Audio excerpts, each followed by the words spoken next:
Dans cette vidéo, nous présentons l'installation et l'utilisation de l'incubateur à sec Cyanlab.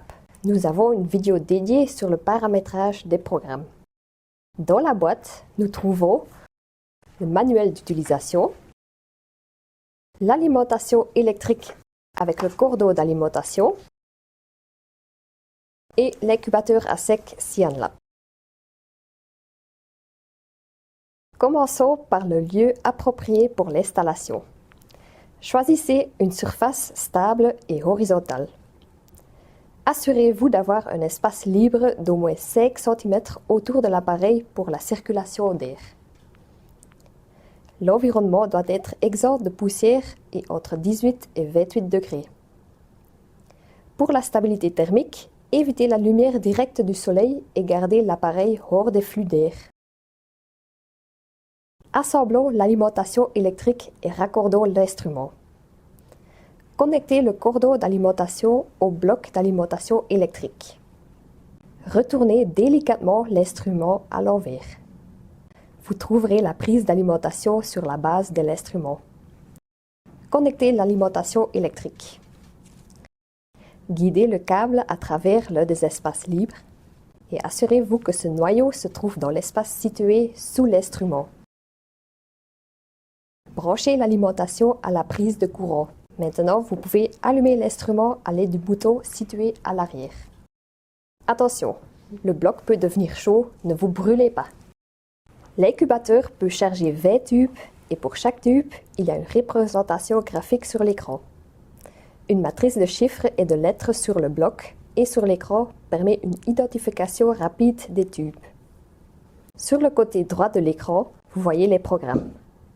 Les programmes sont valables pour toute la rangée. En bas de l'écran, vous trouverez d'autres fonctions utiles. Procédons de gauche à droite.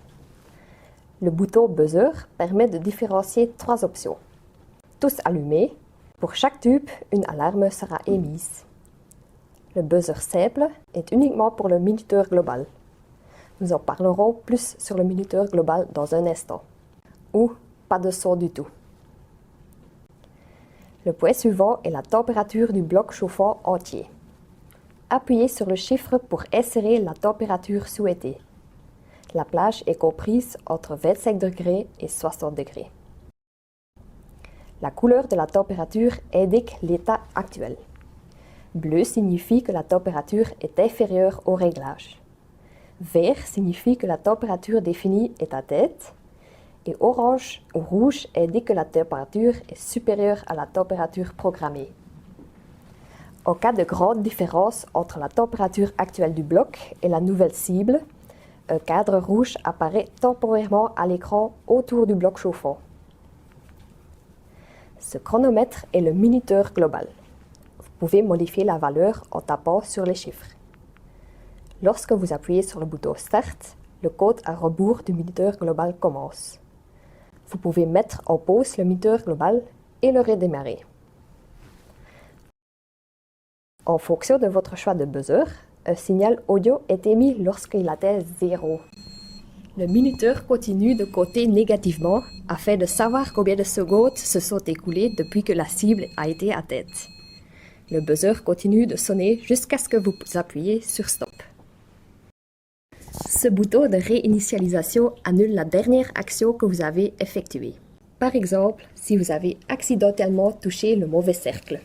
Appuyez sur le bouton de réinitialisation pendant 3 secondes pour annuler toutes les minuteries en même temps. Appuyez sur un cercle pendant 2 secondes pour réinitialiser uniquement ce minuteur. Appuyez sur la colonne droite pour modifier les programmes. Les configurations prédéfinies s'affichent alors dans une liste. Sélectionnez le programme dont vous avez besoin.